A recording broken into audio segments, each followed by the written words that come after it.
ನಿಮ್ಮಿಂದ ನಮ್ಮ ಕ್ಲಾಸು ಯಾಕಂತ ಕೇಳಿ ನಿಮಗೆ ಬೇರೆ ಸಿಟಿ ಇದೆ ಎಲ್ಲ ಇದೆ ಡೆಲಿವರಿ ಮಾಡ್ಕೋಬಹುದು. ನಮಗೆ ಆಟೋನೇ ಜೀವನ ಅಲ್ಲ, ಅದರಿಂದ ನಾವು ಸ್ವಲ್ಪ ಏನು ಅದಕ್ಕೆ ಸ್ಟ್ರೈಕ್ ಮಾಡ್ತಾ ಇದ್ದೀವಿ.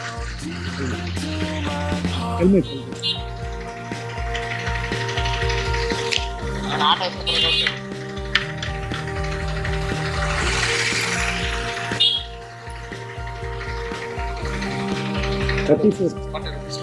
ಇಲ್ಲ 20 ರೂಪೀಸ್ ಚೇಂಜ್ ಇಲ್ಲ ಫೋನ್ ಪೇ ಮಾಡಿ ಪರವಾಗಿಲ್ಲ. ఆటో డ్రైవరు ఆటో స్టాండ్కి వెళ్ళడానికి, తన ఆటో అక్కడ ఉంటే వెళ్ళడానికి మన బైక్ ట్యాక్సీ యూజ్ చేసుకుంటున్నాం అనమాట. తన కంప్లైంట్ ఏంటంటే, మీకు వేరే సర్వీసెస్ ఉన్నాయి కదా, డెలివరీ సర్వీసెస్, బైక్ ట్యాక్సీ వల్ల మాకు చాలా ఇబ్బంది అవుతుంది, దానికోసమే మిగతా ఆటో డ్రైవర్స్ అంతా ఫైట్ చేస్తున్నారు అని తన చేంజ్ వచ్చేసి మనకు ఫోన్పే చేయమన్నాడు. చేసేసాము.